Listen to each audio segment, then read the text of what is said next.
Сайн байцгаана уу? Манай дараагийн дугаар ороход бэлэн болсон байна.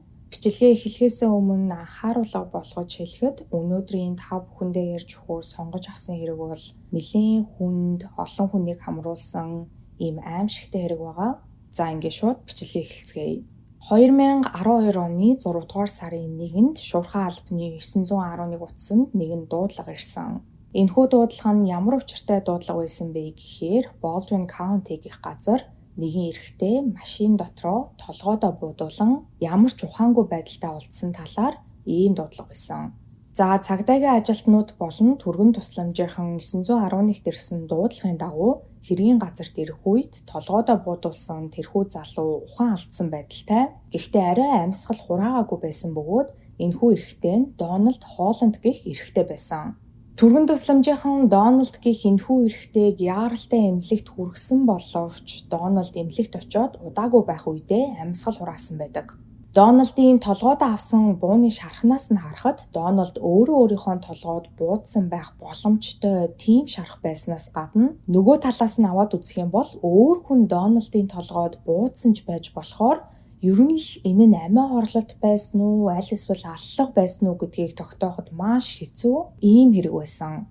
За мөрдөгчид хамгийн эхлээд Дональдын гэр бүлийнхэнтэй уулзаж мэдүүлэг авсан ба тухайн өдөр буюу 6 дугаар сарын 1-нд Дональд их нэртэйгээ муудалцсан нэлийн том маргаан үүсгэсэн бөгөөд өөрийнхөө амийг хорлоно хэмээн гэр бүлийнхнийгаа сүрдүүлж сандрагж жагаад машинаа унаад гэрээсээ гараад явсан талаар Дональдын эхнэр мөрдөгчдөд ярьсан.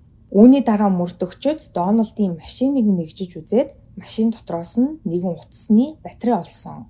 За 2012 он гэхээр тухайн үед бол батарей нь утаснасаа салдаг, хойд тал нь онгойдог тийм утаснууд түгээмэл байсан үе. Гэхдээ тэрхүү утасны батарей бол Дональдын утасныхтай таараагүй. Тэгэхээр өөр хэн нэгний утасны батарей машин дотроос нь олдсон болж таарч байгаа. Гэтэл удалгүй тэрхүү утасны батарей нь Дональдын эхнэрийнх нь дүүгийнх нь хүүхэд болох 19 настай Бритни Вуд гэх охины утасных нь батарей болж таарсан. За ингээд мөрдөгчид Бритни Вуд гэх 19 настай охиноос мэдүүлэг авахаар түүнийг хайж эхэлсэн боловч охин тухайн үед айл хэдийн ор сураггүй алга болчихсон байсан. За Бритни Вуд гэж юм бэ? Бритни Вуд нь 1992 оны 9-р сарын 25-нд төрсэн Алабама мужийн Мобил хотод гэр бүлээрээ амьдран суудаг. Бритнигийн хувьд түүний хүүхэд нас нь маш хэцүү нөхцөлд хүчирхийлэл донд өнгөрсөн. Тэрээр дөнгөж 9 настай байх үедээ хойд аавынх нь аав Рональд Робертсон гэх эрэгтэйд хүчирхийлүүлж бэлгийн хүчирхийлэлд өртсөн байдаг. Хөөрхий Бритни охин тухайн үед дөнгөж 9 настай байсан тул бусад хүмүүст хэлэхээс айж ичин хиндэж юу ч хэлээгүй бөгөөд энэхүү бэлгийн хүчирхийлэл нь түүнийг 12 нас хүртэл бүхэл бүтэн 3 жилийн турш үргэлжилсэн. Ингээд 12 настай байх үедээ Бритни өөрт нь 3 жилийн турш тохиолдсон аимшигт явдлын талаар багштай хэлж Рональд гэх эрэгтэй насанд хүрээгүй хүүхдэд бэлгийн хүчирхийлэл үйлдсэн хэрэгээр 25 жилийн ял аван шоронд хоригдсон байдаг. За энэ явдлаас 2 жилийн дараа Бритни 14 настай байх үедээ сургуулиасаа гарч 16 настай байх үедээ жирэмсэн болж 17 тодоо охин Пейтноо үлгэд авсан. За хэрэг гарахын өмнөх өдөр буюу 2012 оны 5 дугаар сарын 30-ны оройны 7 цаг 30 минутын үед Бритни Стикс Риверт байх нагц эгч Вендигийнхаа гэрт буюу Дональдын гэрт очихоор гэрээсээ гараад явсан. Үүнээс хойш түүнийг олж харсан, түүнтэй уулзсан ганц ч хүн байгаагүй. Ер нь бол хинч Бритнийг хаашаа явчих, хизээ ирэх нь, хаана байна гэж асууж сураглаагүй. Учир нь Бритни охин Пейтноо дагуулад гэр бүл хамаатан садных нараа очиж хэд хоноод айлаас айл дамжаад явж идэг. За заримдаа бүр охиноо хамаатныхаа хүмүүстээр үлдээчгээд өөрөө хэд хоногоор алга болчихдог байсан. Тийм болохоор нь гэр бүлийнхнээс нь хинэн ч түүнийг алга болсон гэдгийг огт анзаараагүй байсан гэсэн үг. За мөрдөгчид Бритнигийн ээжтэй уулзсан Бритнийг 5 дугаар сарын 30-нд яг ямар шалтгаанаар нагц хичээндээ очихоор явсан талаар мэдүүлэг авах үед өөр нэгэн аимшигтай үнэн ил болсон. 4 дугаар сарын 25-нд буюу Бритни алга болохоос 5 хоногийн өмнө Бритнигийн маш дотны хамаатны эмэгтэй дүү Facebook дээрээ нагц эгчийнхаа нөхөрт хүчирхийлүүлж бэлгийн хүчирхийлэлд өртсөн талаараа сэтгэлээ удлан нийтлэл бичсэн байсныг Бритни олж уншсан. Өмнө нь хэлсэнчлэн Бритни ч мөн 9 настай байхаасаа эхлүүлээд 3 жилийн турш хойд аавынхаа аавд нь хүчирхийлүүлж бэлгийн хүчирхийлэлд маш удаан хугацааны туршид өртөжсэн. Цаашлаад Бритнигийн дүү болон Бритни хоёрын нагц эгчийнхэн нөхөр гэхээр өнөөх машин дотроо буудуулсан байдалтай уулзсан Дональд Холланд гэсэн үг. Тиймээс хамаатныхаа дүүгийн энэхүү нийтлэлийг нь уншаад Бритни Дональд дээр очин өөрөө сайн дураараа цагдаа дээр очиж хэрэгээ хүлээх хэмээн Дональдад тулган шаардахаар гэрлүүн явсан нь энэ байсан. За энэ бүхнийг олж мэдсэн мөрдөгчд машин дотроо амь насаа алдсан байсан Дональдыг ер нь шалгаж үзэх хэрэгтэй байна хэмээн бодоод Дональдын өнгөрсөн амьдралыг нь шалгаж үзсэн.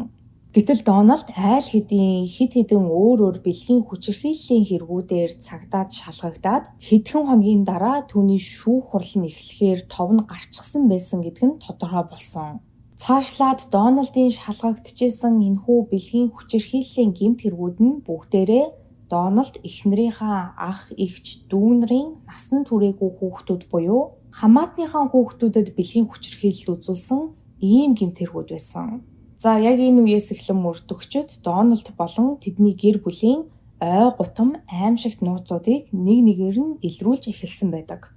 За мөрдөгчд Дональдын бэлгийн хүчирхийлэлтэй холбоотой гэмт хэрэгүүдийг нэг нэгэнгүй шалгаад үзэхэд Дональд ганцаараа энэхүү хэрэгүүдийг үйлдэггүй байсан. Дональд болон Вендигийн гэр бүлийн насанд хүрсэн гишүүд бүгдээрээ энэхүү бэлгийн хүчирхийллийн хэрэгүүдтэй холбоотой болж таарсан байдаг. За тэгэхээр одоо гэр бүлийн гишүүд нь энэхүү гэмт хэрэгүүдэд хин яг ямар байдлаар оролцсон гэдгийг эхнээс нь тайлбарлаад явъя. Одооноос эхлээд нэлээд олон нэрнүүд дурддагдах учраас жаахан толгой иргмээр байж магадгүй. Тийм болохоор анхааралтай сонсоорой. За эхний хүн бол Бритнигийн төрсөн ах Дерек Вуд. Дерек Вудыг 7 настай байхаас нь эхлэн гэр бүлийнх нь насанд хүрсэн томчууд гэр бүлийнхаа бага насны хүүхдүүддээ бэлгийн хүчирхийлэл үзүүлж байгаагаа албатан хүчээр Дерекийг дэрэгдээ зогсоож агаад түүнд үзүүлдэг байсан. Ингээд Дерек 14 нас хүрэх үедээ өөрөө бэлгийн хүчирхийлэлд өртөж эхэлсэн байгаа. Харин үүний дараа Дерек 16 нас хүрснээс хойш өөрөө буцаад хамаатныхаа жоохон дүүнерт бэлгийн хүчирхийлэл үзүүлдэг хүчирхийлэгч болсон. Дерекийн хэлснээр бол түүнийг 14 настайгаас нь эхлэн түүнд бэлгийн хүчирхийлэл үзүүлдэг гол хүн нь Дональдын эхнэр Венди байсан хэмээн тэрээр ярьсан байдаг. Ингээд Дерекээс мэдүүлэг авсныхаа дараа мөрдөгчд Дональдын гэрт нэгжлэг хийж үзсэн. Нэгжлэг хийж явах явцдаа мөрдөгчд Дональдын компьютер дээрээс нь маш их хэмжээний насанд хүрэгчдийн бичлэг болон зурагнуудыг олсон бөгөөд энэхүү дүрс бичлэг зурагнууд дээр дандаа насанд хүрээгүй бага насны хүүхдүүд байснаас гадна 12 настай Бритни болон Бритнигийн 10 настай үеэл дүүгийнх нь зураг бичлэгнүүд хүртэл хадгалаастай байсан. Тэгэхээр Бритнид бэлгийн хүчирхийлэл үзүүлдэг байсан аимшигт дараат нь зөвхөн хойд аавынх нь аав бол байгаагүй. Бритнигийн өөрийнх нь нагц эгч болон бусад хамаатнууд нь нийлээд ийм аимшигтай зүйлсийг хийжсэн болж таарч байгаа. За мөрдөгчд энэхүү хэрэгтэй холбоотой бүх мэдээллүүдийг цуглуулад байж авах явцад хоёр хүн маш чухал гэрчийн мэдүүлгүүдийг өгцгөөсөн байдаг. Эхний хүн бол Бритнигийн өөр нэгэн үеэл дүүнд болох 16 настай өсвөр насны охин. Энэхүү 16 настай охин нь өөрөө энэ гэр бүлийн нэг гишүүн, энэхүү аимшигт явдлын нэгэн хохирогчийн тул хувийн мэдээлэл нь бол олон нийтэд цацагдаагүй байдаг. Охины хэлснээр Дональд болон Дональдын эхнэр Венди хоёр энэ бүх аимшигт хүчирхийллийн гол хүмүүс нь байсан. Тэд бүх зүйлийг төлөвлөж, зохион байгуулж, хинэн хинтээ бэлгийн харьцаанд орохыг шийддэг байснаас гадна болж байгаа бүх хүчирхийллийг бичлэг, зураг болгон төрсжүүлж авдаг байсан. Энэхүү гэрчийн мэдүүлэг өгч байгаа 16 настай охины хувьд тэрээр ухаан орсон цагаасаа эхлээл бэлгийн хүчирхийлэлд өртсөн. Бүр маш жаахан байхаас нь эхлүүлээд гэр бүлийнх нь насанд хүрсэн хүмүүс нэг өрөөнд цуглаж агаад хүүхдүүдээ ээлжлэн хүчирхийлдэг байсан байгаа. За энд өөр нэг зүйлийг нэмж хэлэхэд бэлгийн хүчирхийлэлд өртсөөр ирсэн бага насны хүүхдүүд бүгдээрээ томчуудаа толгоогоо бүр угаалгачихсан байсан гэж хэлж болно.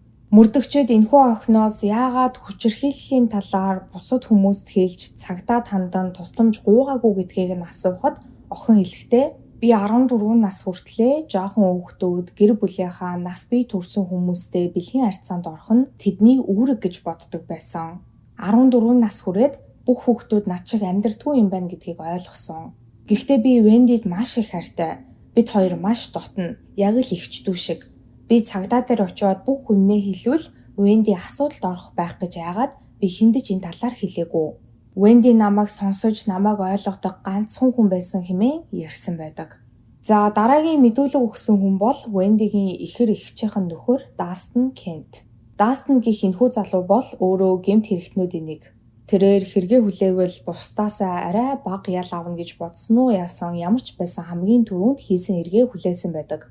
Дастины хувьд тэрээр Вендигийн ихэр эгч нь болох Менди Кенттэй гэрлсэн.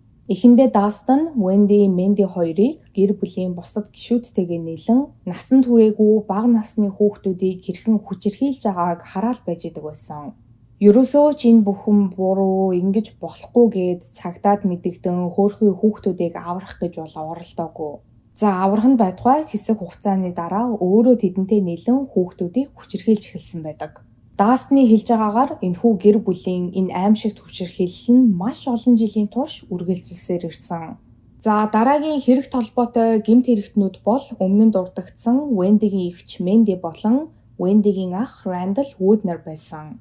Мөрдөгчөөд энэхүү хоёр этгээдээс мэдүүлэг авч явах үед Менди бол огт хэрэгээ хүлээгээгүй. Тэрээр өөрийгөө ямар ч гэмт зэмгүй, ямар ч буруу зүйл хийгээгүй, гэр бүлд нь болж исэн энэ бүх зүйлсийг огт мэдээгүй хэмээн мэлцэжсэн боловч Дональдын компьютер дээрээс түүний 13 настай хүүхдэд бэлгийн хүчирхийлэл үзүүлж байгаа дүрс бичлэг нь олдсон байдаг. Харин Венди, Менди хоёрын ах Рандалын хувьд тэрээр хэрэгээ хүлээсэн. Өөрийгөө олон жилийн турш гэр бүлийнхээ бага насны хүүхдүүдэд бэлгийн хүчирхийлэл үзүүлж исэн гэдгээ хүлээн зөвшөөрсөн байдаг. Цаашлаад Дональд нас барахаасаа өмнө цагдаа дээр шалгагдаад шүүх хурлаа хүлээж исэн шүү дээ. Тэгвэл Дональдыг цагдаад мэдэгдсэн хүн нь Рандал байсан юм байлээ. За үүний дараа мөрдөгчөд Бритнигийн ээж Чеси Вудыг шалгаж үтсэн байдаг. Чеси бол эхнээсээ ахуулаад эцсээ хүртэл мөн л өөрийгөө ямар ч гэм буруугүй гэр бүлд нь болж исэн энэ аимшигт явдлын талаар юу ч мэдээгүй байсан хэмээн мэдүүлэг өгсөөр л байсан. Гэхдээ олон жилийн туршид давтан үлдэгдсэн энэхүү аимшигт гэмт хэрэгүүдийн хохирогч болсон нийт 17 хүүхдээс 2 нь 12 настай байхдаа Чесид хүчирхийлүүлж исэн хэмээн мэдүүлэг өгсөн байдаг. Харамсалтай нь яг Чеси бэлгийн хүчирхийлэл үйлдэж исэн гэдэг нь нотлогдоогүй, мөрдөгчөд үүнтэй холбоотой ямар нэг нотлох баримт олж чадаагүй. Гэхдээ ер нь бол яаж ч бодсон Чеси энэ бүхнийг огт мэдээгүй байх ямар ч үндслэл байхгүй. Хохирогч болсон хүүхдүүдийн хувьд ч гэсэн Чесид хүчирхийлүүлсэн талаараа худлаа яриад байх шалтгаан тэдэнд байхгүй гэдэг нь бол ойлгомжтой. Тэгэхээр зүгээр л нотлох баримт олдоогүй болохоос Бритнигийн ээж ч гэсэн энэ бүхэнд холбоо хамааралтай байсан байх өндөр магадлалтай болж таарч байгаа. За хэрэг толботой дараагийн хүн бол Вендигийн хүү Дони Жуниор. Донигийн хувьд Бритнигийн ах Дериктэй нас ойролцоо бөгөөд яг л Дерикийн нэгэн адилаар бүр Дериктэй хамтдаа сууж агаад томчуудын шахалтаар бэлгийн хүчирхийлэл хэрхэн үйлдэгдэж байгааг хараад сууж идэг байсан. Дараа нь мөн л өөрөө бэлгийн хүчирхийлэлд өртөж, үүнийхэн дараа насанд хүрэх үедээ буцаад өөрөө хүчирхийлэгч болсон байдаг. За үүгээр цогсохгүй бүр цаашлаад Венди Дональд хоёртой гэр бүлийн найзууд байсан Уильям Браунли, Нельсон Морган болон Jennifer Moore энэхүү хэрэгт холбоотой байсан гэдэг нь мөн тогтоогдсон. Энэхүү 3 этгээдийн хүүхдүүд ч гэсэн яг л Вендигийн гэр бүлийн бага насны хүүхдүүдийн нэгэн адилаар бэлгийн хүчирхийлэлд өртсөөр ирсэн.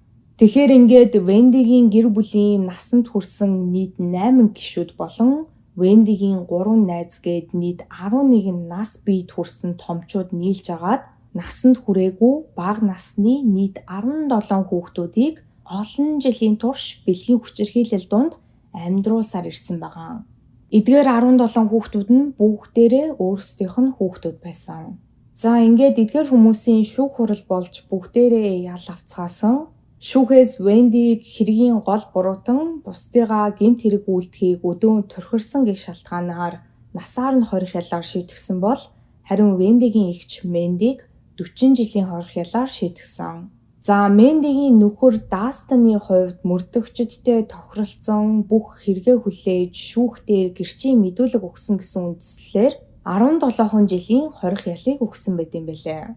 Үүний нэгэн адилаар Вендигийн ах Рэндал өөрөө хэрэгээ сайн дураараа хүлээсэн бас Дональдын талаар цагдаад мэдэгдсэн байсан гэдэг дээр үндэслэн шүүхээс түүнд 20 жилийн хорих ялыг өгсөн.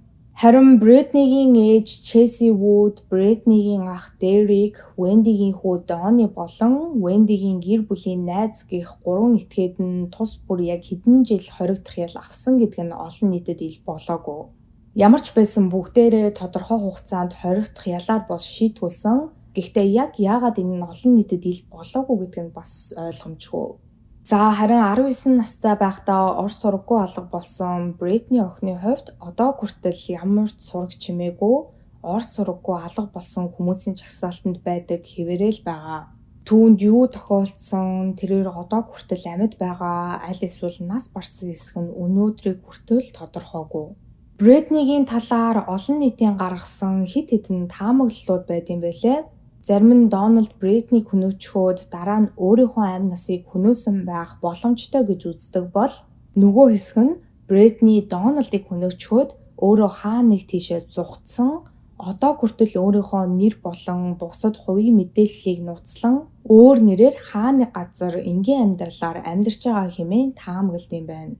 Цаашлаад Венди Бритнид ямар нэгэн зүйл хийсэн гэж таамагладаг хэсэг бүлэг хүмүүс ч гэсэн байдаг. Учир нь Бритни 5 дугаар сарын 30-нд Вендигийн гэрт очихоор гараад тэр чигээрээ ор сураггүй алга болсон. Гэхдээ Венди бол 5 дугаар сарын 30-нд Бритнитэй огт уулзаагүй хэмээн гүрээсээр байгаа. Мэдүүлгийнхаа үеэр чи энэ талаар ямар нэгэн зүйл огт яриагүй. Та бүхэн маань бас Бритнид юу тохиолдсон гэж бодож ийн өөрийн хувийн бодлоо доор сэтгэл хэсэгт үлдээж бусадтайгаа мөн хуваалцаарай. Бритнигээс гадна энэхүү аимшигт бэлгийн хүчирхийлэлд маш олон жилийн турш амьдарсаар ирсэн 16 хүүхэд одоо хаа нэг газар өөрсдийнхөө амьдралаар амьдраад явцгааж байгаа байх. Гэхдээ мэдээж олон жилийн турш удаа дараа давтагдсан энэхүү аимшигт хүчирхийлэл тэдний хувьд хэзээж мартагдахааргүй том хар толб болон амьдралд нь үлдсэн гэдэг нь бол ойлгомжтой. Энэ удаагийн хэрэг бол үнэхээр бүр хэлэгч үг олдохооргүй аимшигтай ой гутам ийм хүмүүс бас хорвоо дэлхий дээр бидэнтэй хамт амьдарч идэх юм байх таа гэж хүртэл бодогдуулам ийм хүнд хэцүү хэрэг байлаа. Өнөөдрийн та бүхэндээ ярьж өгөхөөр бэлдсэн бичлэг маань энэ түрээ дуусж байна. Миний оруулдаг бичлэгнүүд таалагддаг бол лайка дараарай, subscribe дараарай. Хажууд нь байгаа хонхон дээр дарах юм бол намайг шинэ бичлэг хийх болгонд та бүхэнд notification очих болно шүү. Ингээд дараагийн 7 хоногийн мегмар гарагт шинэ дугаараар уулзтлаа. Түр баяртай.